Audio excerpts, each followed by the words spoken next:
Lebanon అంటే మనకు గుర్తుండకపోవచ్చు కానీ, హెజ్బుల్లా అంటే గుర్తుండకపోవచ్చు కానీ, మొన్ననే వాకీ టాకీలు పేలిని, పేజర్లు పేలిని, గొర్రెలు పేలిని అంటే గుర్తుంటుంది కదా, సోలార్ ప్యానెల్స్ పేలిని అని.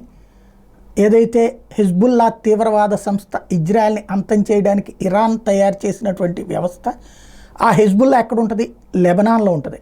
లెబనాన్ ఎక్కడ ఉంటుంది? ఇజ్రాయెల్ సరిహద్దుల్లో ఉంటుంది. ఇరాన్ ఆ ఇజ్రాయెల్ సరిహద్దుల్లో ఉన్నటువంటి లెబనాన్లో ఏనాడో తిరుగుబాటు చేయించింది. వాస్తవంగా అక్కడ ఉండేది క్రైస్తవ దేశం, అది ఒకప్పుడు లెబనాన్. మెజార్టీ ప్రజలు క్రైస్తవులు. ఈ పక్కన ఉన్నటువంటి యెమెన్, ఇరాక్, అట్లాగే పాలస్తీనా ఈ ప్రాంతాల వాళ్ళు బ్రతుకు తెరువు కోసమని లెబనాన్లోకి వెళ్ళి అక్కడ బ్రతకటం ప్రారంభించి క్రమంగా ఆ దేశాన్ని కాస్త ఇస్లామిక్ కంట్రీ వైపుకి మార్చేసి చివరికి అక్కడ ఇప్పుడు తిరుగుబాటుదారులుగా తయారై వాళ్లే చేస్తున్నటువంటి వ్యవహారమే ఇప్పుడు విధ్వంసం, ఇజ్రాయెల్తో తగవు. సమస్య ఏంటంటే వాళ్ళతో పాటు ఇప్పుడు ఈ తిరుగుబాటుదారులు ఉన్నటువంటి ప్రాంతంతో పాటు నిజమైన మిగతా లెబనాన్ కూడా తలడిల్లుతోంది.